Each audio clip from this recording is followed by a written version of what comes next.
My name's Nate Ragon, and I've been collecting screen-used props from the Scream series for over 10 years. I started collecting Scream memorabilia shortly after the first movie came out. At the time, it was just limited to anything that was available officially, you know, posters, t-shirts, mugs, the masks that were sold in stores. I didn't actually start getting into collecting screen-used props from the movies until Scream 3 came out, which was when I acquired my first item, which was a Hero Ghostface costume. This is a Hero Ghostface costume that was used in Scream 3. It was used for pretty much all the third act of the movie in the mansion. You can see it has all the squib holes from when Sidney shoots him. This costume is actually considered one of a kind, very unique, as it's the only costume in any of the movies that has this snap button closure system. The buttons run the whole way down the costume. All the other costumes in the movies were either pullover or they closed in the middle with Velcro. The reason I was told that this costume was made with the buttons was because of the squibs, and they were basically afraid that the explosion of the squibs going off would blow the Velcro open and ruin the shot. So they made this costume specifically for that shot of the squibs going off. All the gloves on the Hero costumes are attached. They're actually sewn in to the costume. This was done so that when the killer raises his arm, the sleeve doesn't fall down and you see whoever's playing the killer's arm. One of the problems this would bring, though, is that, you know, you're not going to take the whole costume off in between shots.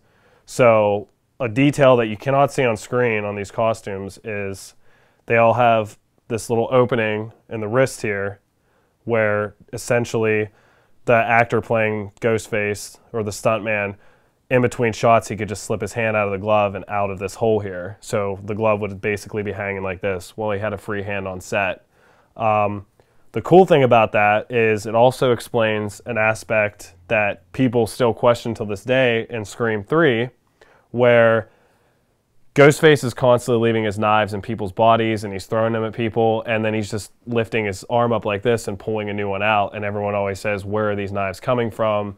And it was actually done as kind of play with the whole supernatural aspect they were going for with Scream 3, but knowing that these costumes have this feature, this explains that, you know, he simply had a sheath attached to his wrist and he would just reach in this opening and pull a new knife out. I was in contact with one of the property masters who worked on all three films. His name's Skip Crank.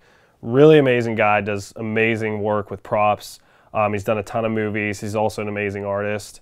I had actually contacted him to ask him questions about this costume, because this costume was actually purchased from one of the stuntmen who worked on the movie, and I was younger at the time that I got it. I got it around the time that Scream 3 came out in theaters, so I was only 16.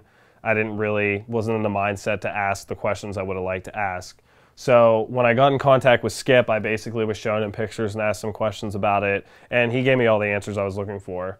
Flash forward to 4 months later, Scream 4 goes into pre-production, and I got a call from Skip basically asking if they could borrow my costume because there were pretty much none left in existence. I mean, I'm not saying there's not others out there, they just didn't know where they were.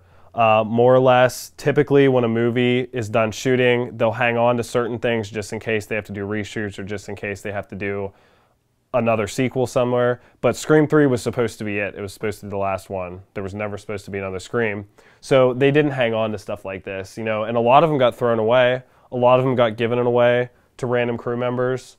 And when the time came to make the new robes for Scream 4, they couldn't find one. Well, Skip knew that I had one, and I had actually exactly what they were looking for, which was one from Scream 3, because some features on the costume have changed over time. Like in Scream 1, these arm streamers are cut differently, and they were looking for the newest one they could get.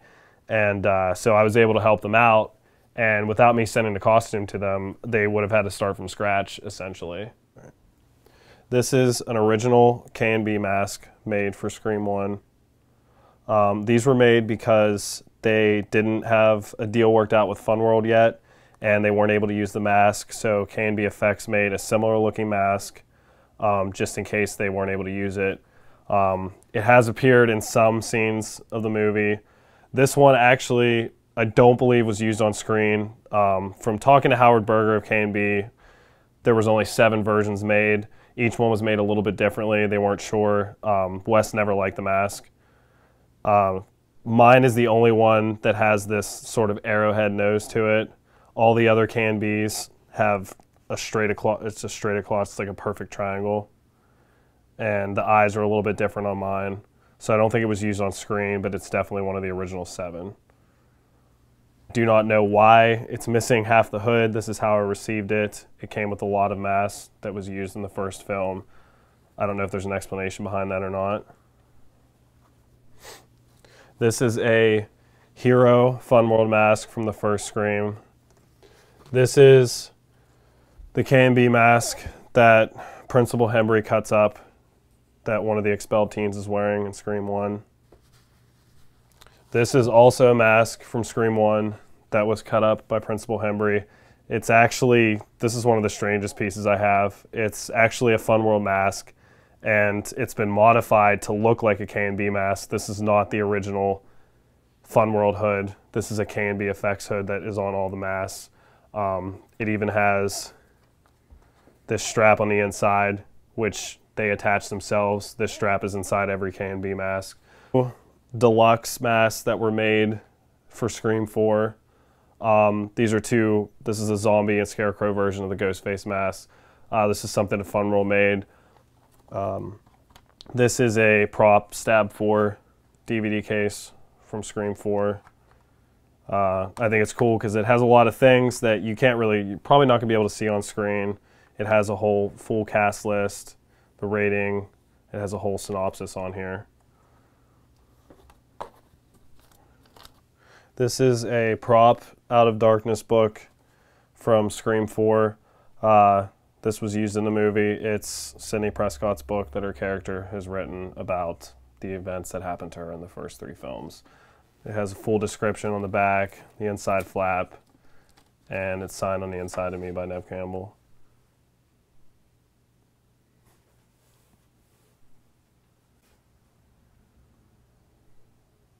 These are cast and crew chairbacks from Scream 2. These are what they would go in the back of the chairs that they sat in on set. The most interesting thing about these is that it has the original logo and title, Scream the Sequel. This was the shooting title, and this was the original logo that they were going to use, but it was later changed to just Scream 2. There's Neve Campbell's, Courtney Cox, David Arquette, Jerry O'Connell, and Peter Deming, director of photography.